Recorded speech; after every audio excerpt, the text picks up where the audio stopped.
just because HR does this thing once a year doesn't mean that's how you have to do it. That just means you have to fill out a form once a Right. year, but that doesn't dictate the way you operate. I will be coaching people to higher performance if I help them amplify their strengths, what they're already good at, as opposed to what they're not good at. For less experienced leaders, it can be an effective tool to help you reframe the way you look at the world. But you have to be careful with that. Leadership is tough, and you're giving, you have constraints. Take some ownership. Yes, you can identify the constraints, but then talk about why you're making the decisions you're making as a leader, and be crisp. I mean, be clear about the decisions you're making.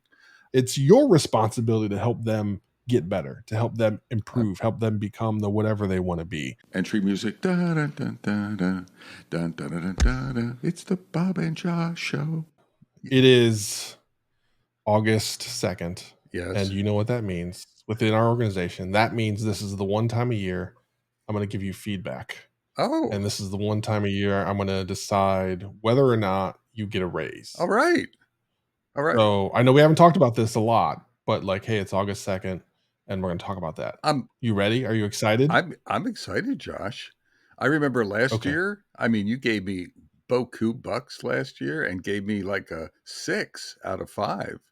So I was like flying high. So yeah, I'm excited. Go for it. How am I doing, Josh? Okay. You're doing great. All right. So hopefully everybody that's listening or watching doesn't live in the situation where once a year you get feedback. That's what Bob and I are going to talk about today. Performance reviews and their flaws, what you can do about them as a leader, how you can make things better for your team. So that's the goal for me today, is to help those leaders that are out there that are stuck in a situation, as every place I've ever been, where there's an annual review process and it's often relatively onerous and there's a lot of pressure packed into it for a myriad of reasons that they don't need to be there, but they are. So the goal here is that after this half hour to an hour of us flapping our gums, you walk away with some excitement about how you're going to make performance reviews, annual reviews, whatever they're called in your organization, better for you and your team tomorrow. I like that. That's the goal. Yeah. Let's get on with it. Yes. All right. So item number 1 for me, I believe just the approach that is created is set up for failure. And I believe the naming is the issue. So the way I like to think of things to help me frame things more effectively for myself and for my teams is we might have an annual performance summary. That's all it is. And what I like to emphasize and what I really aim for is that there are no surprises when it's August 2nd and I reach out to Bob, like, hey, Bob, guess what? I've got this long sheet of paper that's going to tell you how you did over this past year. Yep. There should be no surprises there. So mentally, the framing that I like to use is this is just a summary. And I frame that early and often with our teams so that we make sure they have clarity that we're going to be talking about this along the way and that this is strictly a summary. There's nothing new.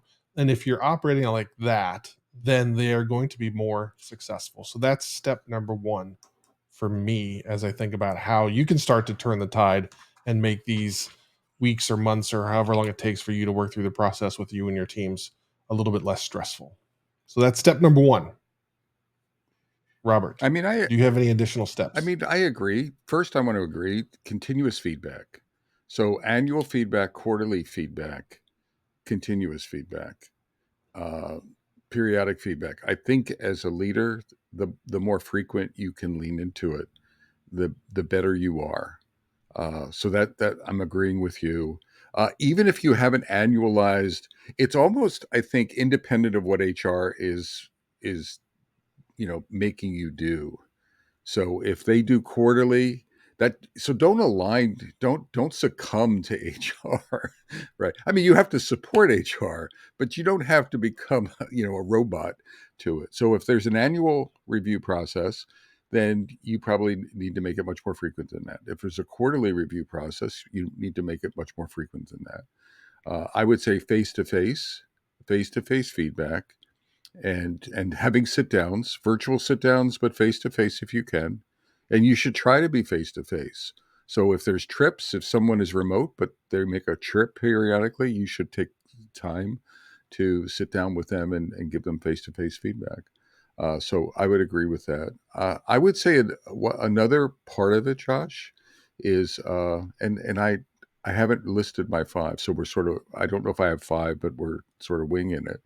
I would say I used to be weakness focused, and what I mean is I would spend, so if there was a ratio, and this was when I say I did this, this was in the 80s. This is a long time ago. This was in the 80s, 90s, and 2000s when I was actively, and I mean, I had a lot of people reporting to me, fortunately or unfortunately. So annual review time was awful for me. I would lose my life as a leader. Uh, but I used to be weakness focused, like you need to improve this, and then this is what you're good at. So it was like 80-20, 80% weakness improvement, 20% where you're kicking ass, right? Where you're doing really well.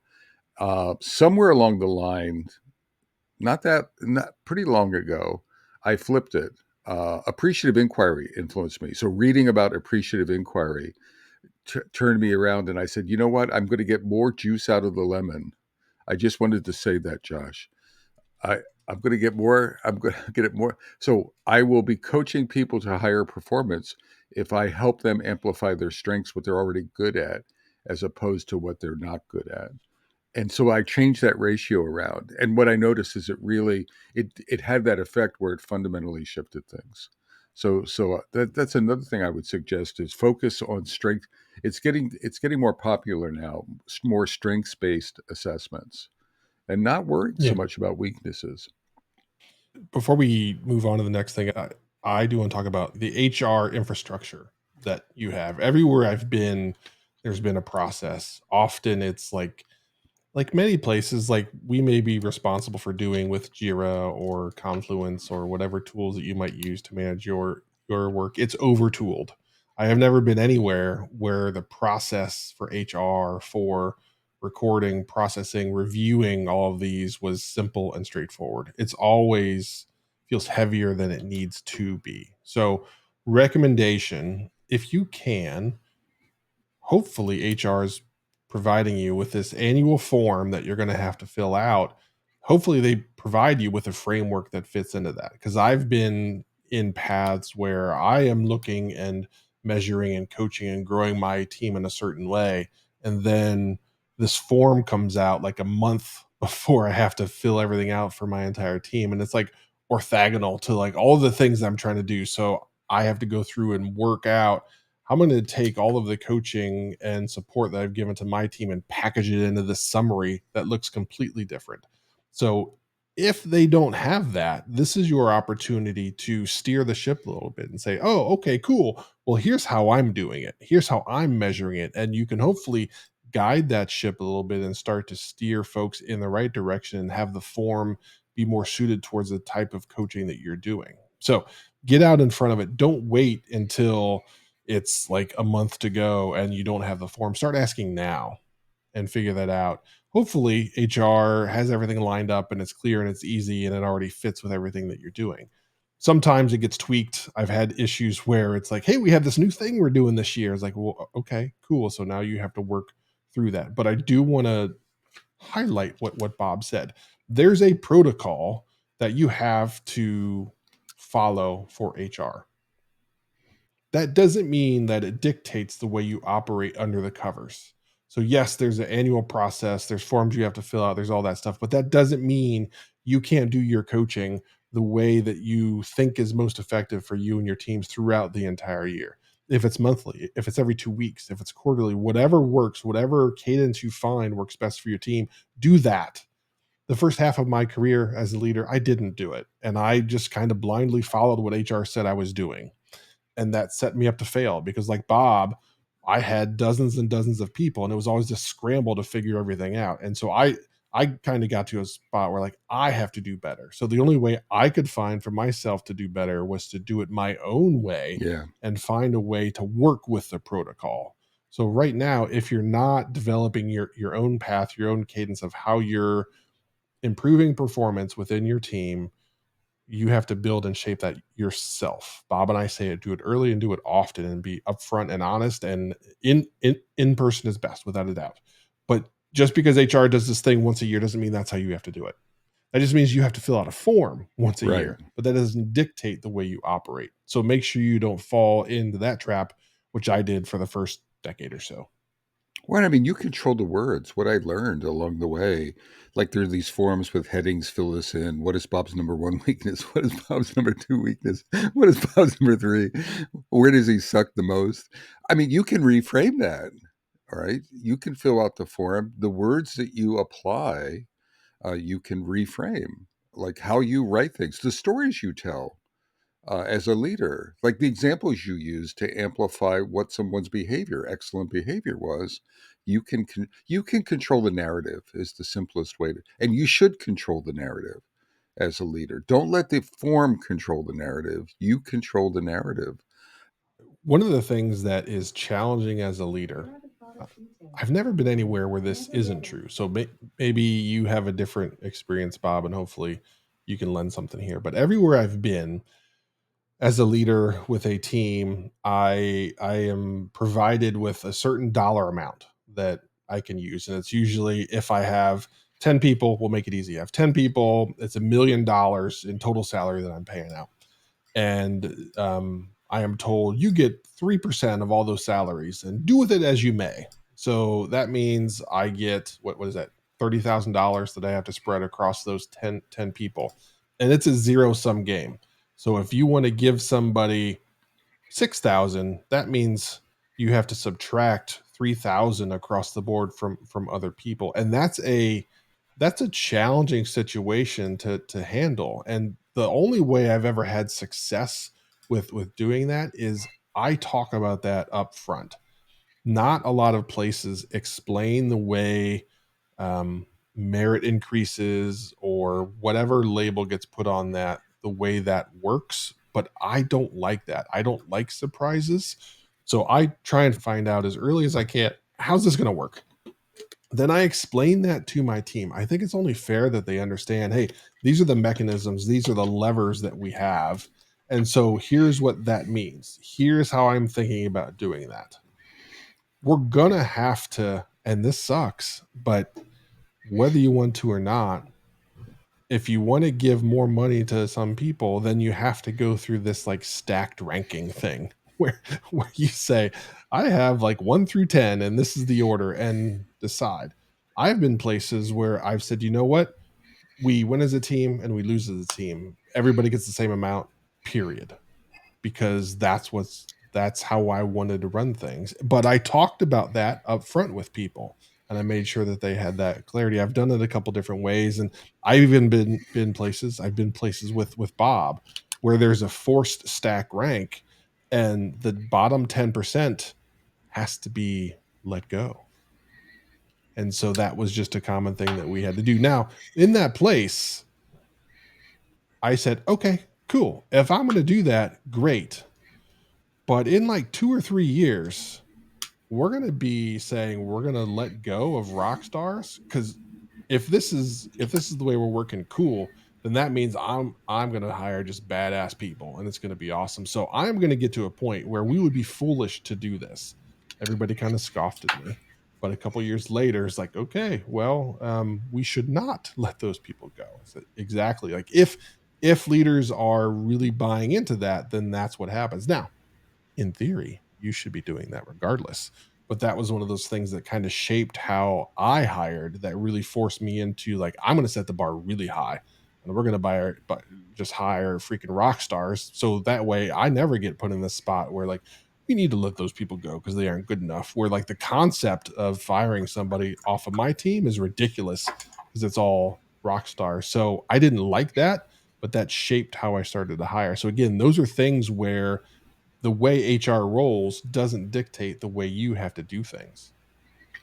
I mean, a couple reactions. I would separate stack ranking from the curve of spreading salary increases.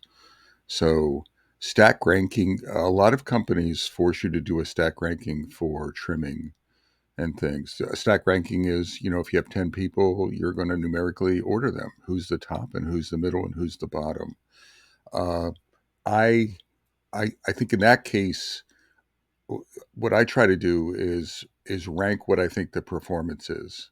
So I get a lot of heat for this, but if I think I have all high and moderate performers and no low performers, so if it's 5, 3s, and 1s, if those are the numbers that are indicative of the performance, I'll go into a room and say I have all 5s, and I'll I'll do that. And I've actually resisted. Oh, you have to have 3s. You're bucking the norm, or 5s and 3s. Where's your 1s at? Where's your low end? Where's your lowest 20%? And if I have them, I'll identify it. So I'm trying to be fair. I'm not letting HR dictate. It is an opportunity to lay people off if you have underperformers, right, or people on pips, etc. But I'm not going to artificially do it just because of arbitrary curves. And very often, HR and leadership teams, organizations, it's more of an organization thing. They try to do that. So sometimes you'll win the battle, sometimes you'll lose a battle, but you should fight the battle, I think. Now let's go over to you have a So go ahead, Josh. yeah, there's Uh-oh. a Am point I I want to am, I- am make. I in trouble? Go ahead. No, no, I am spot on with you. I agree 100% with seasoned good leaders. Instead of stack ranking, I've seen a lot of companies that go to like a quadrant. It's still the same thing. Yep. If you're in the upper right hand, that means you're a rock star. We're gonna promote you, do whatever. If you're in the lower left, that means it's a problem. And historically, with newer leaders, everybody's in the top right. And that often happens because they haven't had the reps that Right. you and I have, Right. where we are really grooming a great team and we are really helping the underperformers transform and become a high achiever and live in that upper right hand. There's times where I don't like that approach, but it's an effective tool in helping newer leaders learn how to coach and almost forcing their hand in, we're going to have to learn how to coach now. I think again, like everything I talk about is I want to be up front and say Right. like, okay, this is the first time you've been through this. It's going to be uncomfortable for you to have these discussions. Right. I know that. I've been there. The first time I was managing folks, I was terrible. I didn't give them the feedback that they needed. This is going to be a tool that we're going to use to help coach you along this path. So yes, Bob, for you and I agree 1,000,000%. That's how I do it. That's how you do it. You are right. For less experienced leaders, it can be an effective tool to help you reframe the way you look at the world. But you have to be careful with that. There are many places I've been where that's this like very broad stroke that people take. And again, right, like they apply it to somebody like Bob, who's been around the block once or twice and has built an amazing team. And now, like, you're forcing me, which again is why I was like, okay, cool. Like, if we're going to stack rank, I'm going to like, these are going to be absolute rock stars. Right. And if we stack rank them, you're going to see there's no reason for us to even think about letting any of these people go. So, but again, that took me years, close to a decade to get there. So it can be an effective tool for coaching Yep. leaders, but you have to wield it wisely. I mean, one thing you said, Josh, and I didn't think of it this way before, is it penalizes good leadership. I just want to note this, Metacasters, Yeah. right? It really, if you've been coaching your butt off, like what Josh was saying, and you're raising, like you're actively coaching your butt off and coaching, performance up, and you're putting underperformers on pips, then you're getting hosed at the end of the year. So it's not Yeah. it's not just numbers. It penalizes the leaders who are doing a good job. So you got to sort of surface that. So now let's go to the money, the pool of money. There was a term that I learned maybe at EMC. I've heard it over different terms, but we're going to peanut butter spread the increases, right? We're going to just spread. And Josh and I were talking about the Metacast earlier about peanut butter and jelly, so it resonates with our pre-discussion. But it's peanut butter spread. So if I have a pool of 2.5% increase for 10 people, peanut butter spreading is everyone gets a 2.5% increase, basically. Right? And it's not worth giving someone a 2 and someone a 3. Like it's at some fundamental level, like a 0.25 difference between a high performer and a low Yeah. performer doesn't matter. So you peanut butter spread it, and normally part of that is I blame it on someone else, like the HR made me do it, or my boss made me do it, or that's the pull, and I'm just trying to be fair. And I actually think that's a cop out. So so, Yes. so from a pay for performance perspective, now I don't think it's just performance. I think you need to be looking at like equity. So Josh said something important earlier, Metacasters. Be open with your criteria for picking the rewards, right? Picking the numbers. Uh, but be open with all of the criteria. So for example, if I've hired some new people and they've busted my ranges, then and I have some folks who are high performing and are behind, then 1 year I may give like larger increases to those folks to bring up. I'm not curving anything. I'm looking at equity. I'm looking at performance, but I'm also looking at equity or fairness. I'm looking at a variety of factors, not age, not tenure, but salary levels. And I'll explain that to folks. I've actually, sometimes someone is woefully underpaid. I've led teams where I had developers and testers and other folks, and the testers were like, they were paid crap money, and it wasn't fair. And so I rebalanced. I communicated my intent. I communicated the why, and I would do that. So no peanut butter spreading. The other final thing I'll say is be prepared to give someone zero and not make it and not be sad about it. Now I want to try to explain the why behind it. Why am I giving a zero doesn't mean you're valueless. That's the other thing I think sometimes. Oh, if I the bigger I number, the more value I am, and if I get zero, no, it's situational. I may give you zero, you may not be happy, but you're a good performer, right? And last year we did this, and this year we do this, and next year we're going to have a different ratio. And I made these fair decisions. So I think you have to sort of manage the messaging with the number. I guess that's what I'm saying. Manage the messaging of the number. Don't have. I think we have a responsibility not to allow people to blindly like. Here's the number, right? I slide a little slip of paper under the over across the desk. Here's your number, but only read it when you leave, and that's it. I think we have to play the strategy. Explain what's going Yeah. on. Go ahead, Josh. Yeah. There's a couple points there. One, Bob and I have talked about times as a leader you have to go to bat, and I have had to do that numerous times. I know Bob has as well. That there are times where, again, this is what you'll be told versus what you Yep. need to push for. Yep. So you'll be told, hey, the pool's the pool, you get the 2.5%, make it work. It's not our fault somebody's underpaid. Yes, it is. Yeah. And it is not fair for us to penalize everybody because a poor decision was made by a predecessor of mine that underpaid this person. It is unfair for us to be paying this person. And you can, again, easily do the math of here's what it's going to cost to replace the person. So I know we can go find $5,000 Right. to fairly pay this person that has been with us for 5 years, given us everything they have.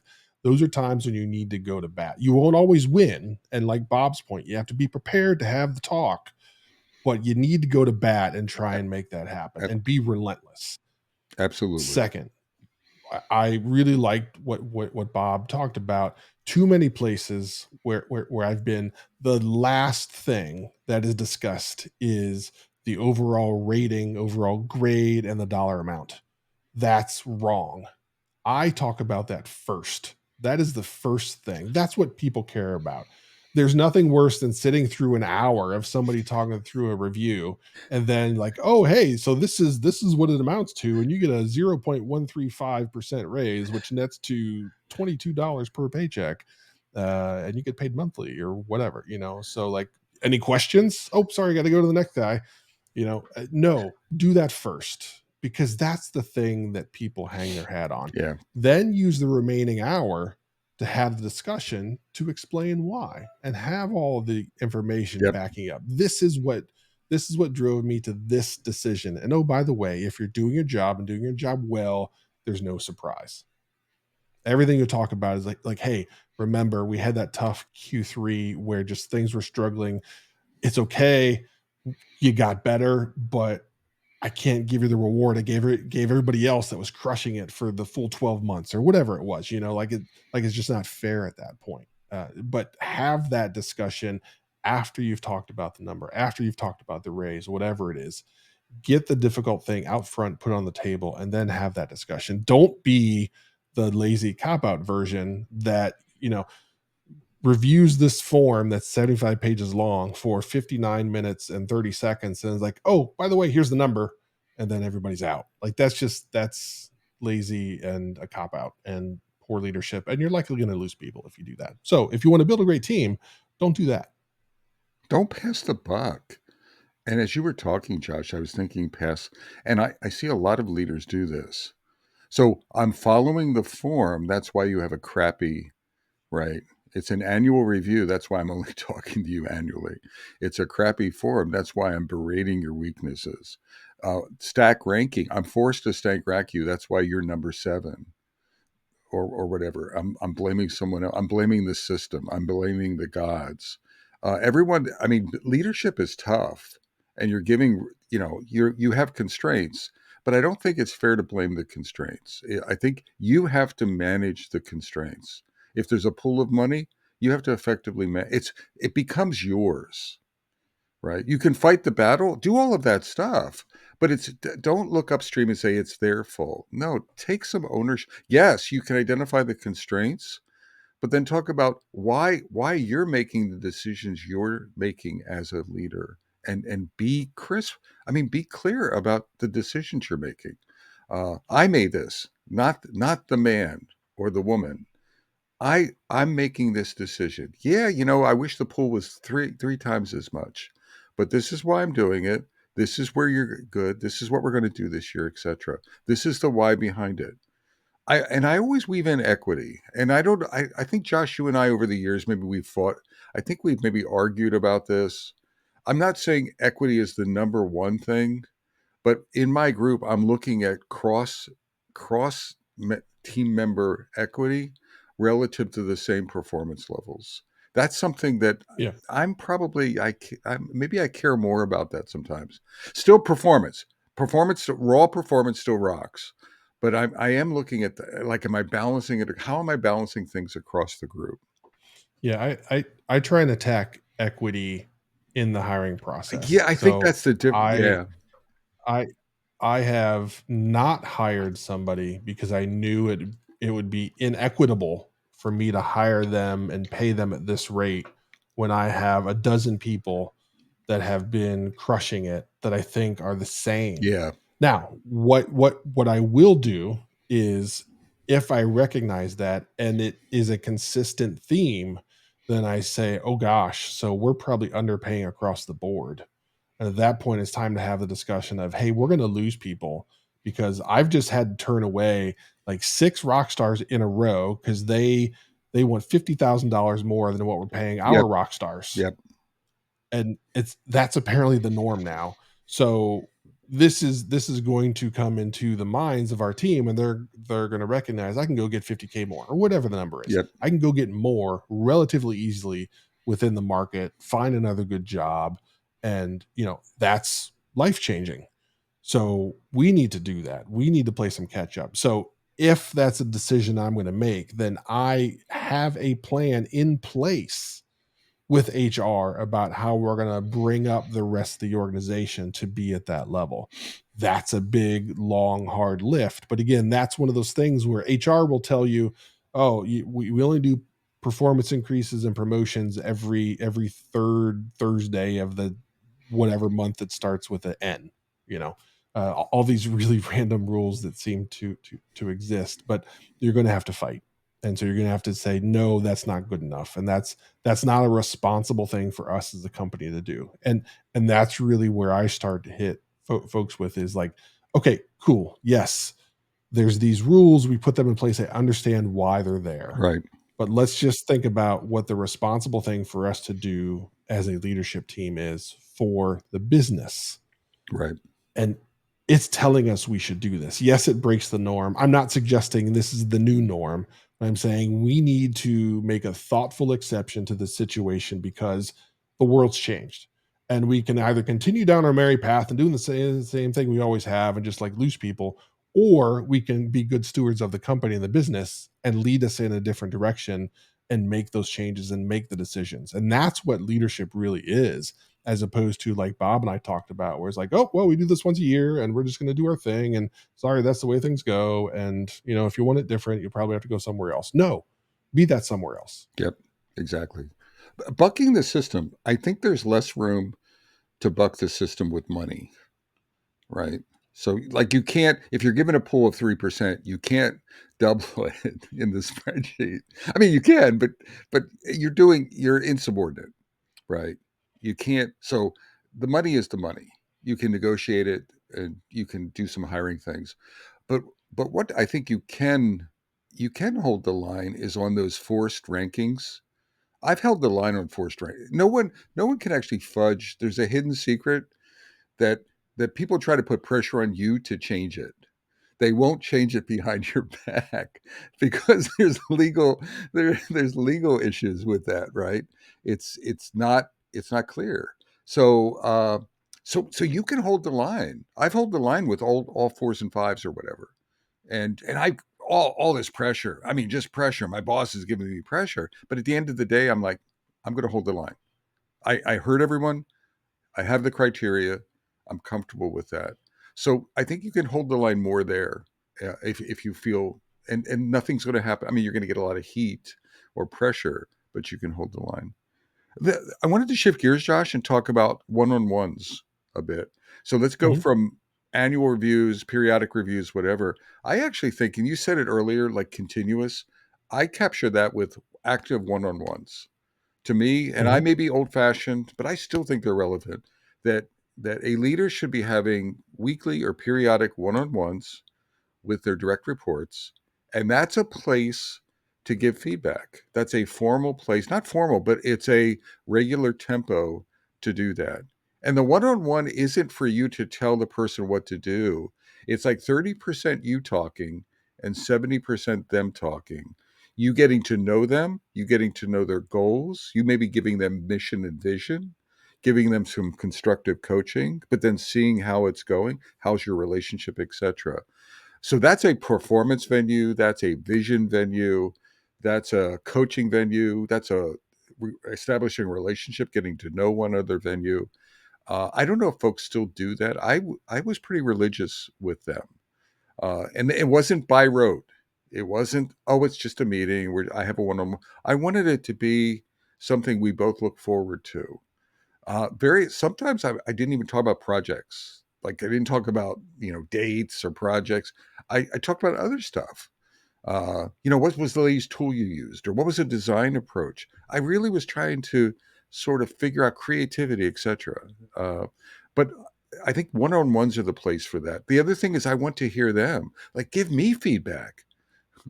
Like, I wish I had a one-on-one with Josh Metacasters so I could give him.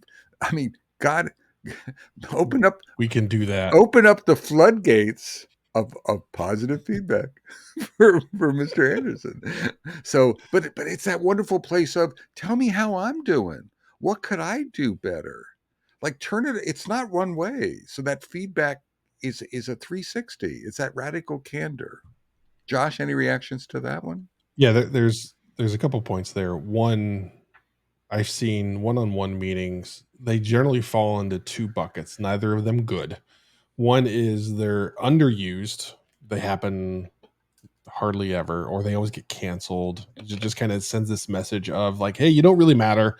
I'm Oh, going to cancel. So we're going to push this to next week, push it to the next week, and then it never happens. Like, okay, that sends a clear message on the value you have. Second, they are misused, and it is just leaders talking at or drilling with questions, whatever, and is not about that. It's about you helping that person achieve the goals. The other key point that where it gets misused, and we talked about this a little bit at the start, is one of the things that I like to make crystal clear is, hey, these are our goals. These are the things that we are working on, that we're trying to achieve as a company, as a department, and as you as a person.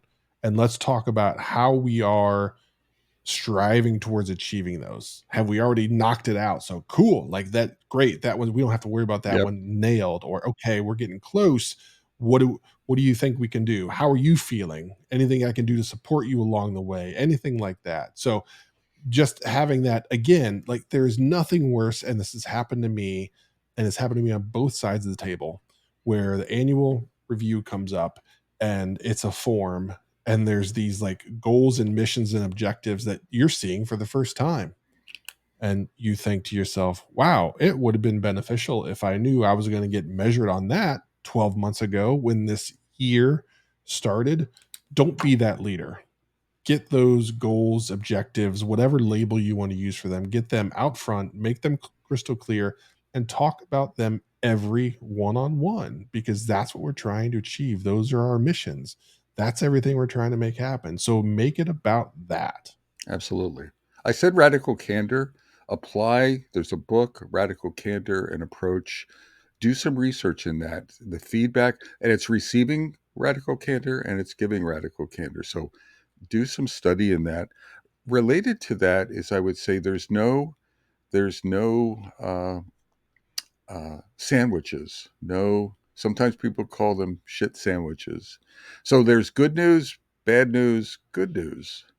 And so, and really, the good news and the good news are the bun around the sandwich are really superfluous. They're BS. Yeah. What you're really trying to say is what's in between, but you have this facade, and very often it obfuscates. Like some, they won't get the message, or it lessens the message, or lightens the message. So what I'm going to say is have unicorn sandwiches or have improvement sandwiches. Like just don't beat around the bush, and be clear.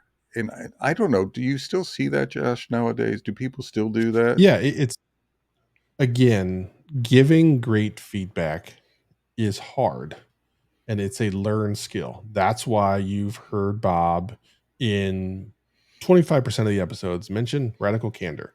That's why you've heard me talk about crucial conversations equally as much. Those are tools that we've used to level up our game to get to a point where we feel like we're doing an effective job as a leader. It's not easy. It's not comfortable. Nobody likes to go in and say, like, hey, Bob, do you know you've been underperforming? And Bob's like, no, I've been doing great. It's like, well, I got some news for you. And making it so that that moment is impactful. And yes, feelings might be hurt. That's not the intent, but the intent is so that Bob walks away with clarity of, oh gosh, okay, I got to do better.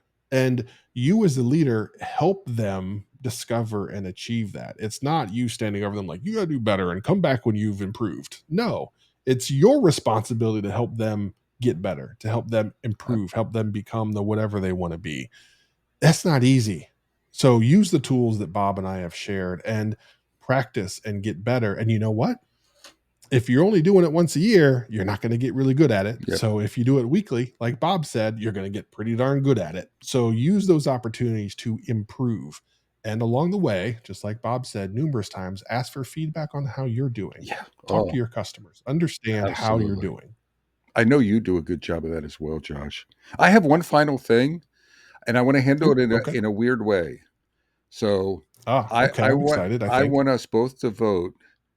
I know how I feel about it, but I'm going to say a word, and I want you to see, related to performance improvement. I want you to react. Do you like it? Or don't like it. So self assessments is the word.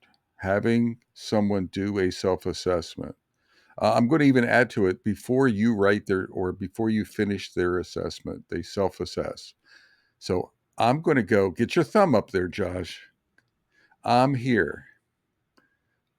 As am I. I was expecting No, you to I be a was thumbs expecting you down. to be, I was expecting you to be thumbs down. What? I was. No, Really? no, We've never talked about this, yeah, I don't think. no, nope, Go for it. nope. Why do you like self assessment?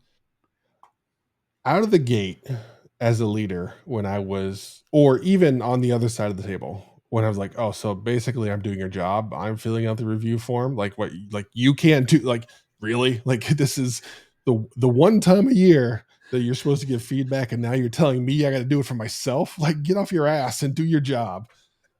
So I certainly was there as the tables turned, and I sat on the other side, and I saw the importance and the value of having.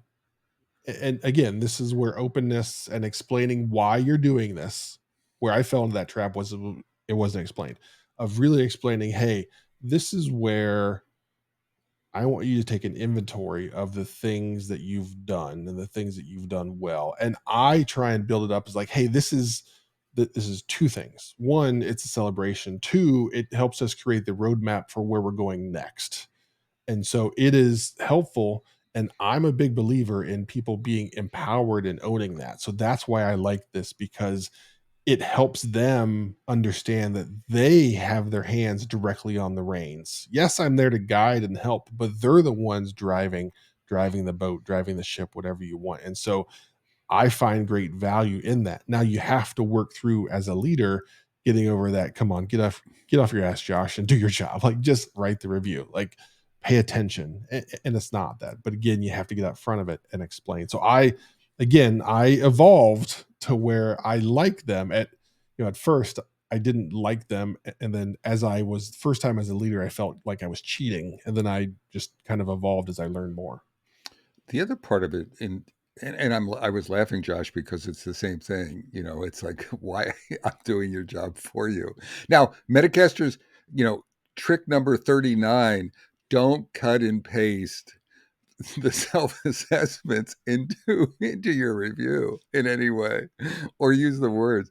But one of I like this why. My why is less. I want to get insights. So what you said, Josh, I think is I want insights into your growth. What are your hopes? What is your vision? Where do you want to be going? That it's a wonderful. That's how where are you and where do you want to be, and share that with me so I can align with that and we can talk about that. But the other thing is self-awareness. What is my view of your performance versus what is your view? And I want to see the gap. I want to see the alignment. I want to understand that before we have a conversation. I want to understand that before I finish and I finish and I check in my words. Sometimes, someone's words will like, you know what? I didn't see it that way. Right. They're right. I'm being too harsh. Or in some ways I'm being too right. I didn't see they're actually being too harsh on themselves. And I Mm-hmm. and I need Mm-hmm. to figure that out, and I need to buoy them up. So it's this self-awareness, and then where am I, and the gap analysis. And I don't want to move anything. They are where they are. I am where I am. But I want to understand what those dynamics are. It also makes for better conversations for me when I'm having those conversations, Yeah. because I have that. So it's really helpful. And in the beginning, I just wrote. Like in the beginning for Yep. me Same. is like 20 years ago, 30 years ago. I wrote and handed. And Yep. it was non-negotiable actually sometimes, right? Uh, I remember but they disagree. I would put comments in the review later. Well, they disagree with me, but I'm going to ignore it because my words, my one stands or whatever. It, Yep. it was Yep. it was weird. But I really believe in self assessments. Agreed. I Agreed. can't So believe I I would like thought to you were end going to there. shoot. Yeah, Yeah. I thought you were going to shoot me down. No, yeah, no. So you said one of my late father's favorite words, buoy. That was one of his favorite words. So we're going to end there. Bob, can you take us out? Absolutely, Josh. So Metacasters, thanks. Appraisals are fantastic. This is an important thing. This is a rendezvous with the folks in your team. Leaders have a responsibility. Josh said something earlier that I want to amplify. Never ever cancel your one-on-ones unless you're sick or something. Your one-on-ones are your most important. These events are the hallmark. If you're not taking care of your people, you're not doing your job. So, with that, hopefully, we provided some tips today. So, from beautiful downtown Cary, North Carolina, And beautiful downtown Fuquay Varina, North I'm Carolina. Bob Galen. And I'm Josh Anderson. Shake Shake and and bake. bake. Take care, y'all.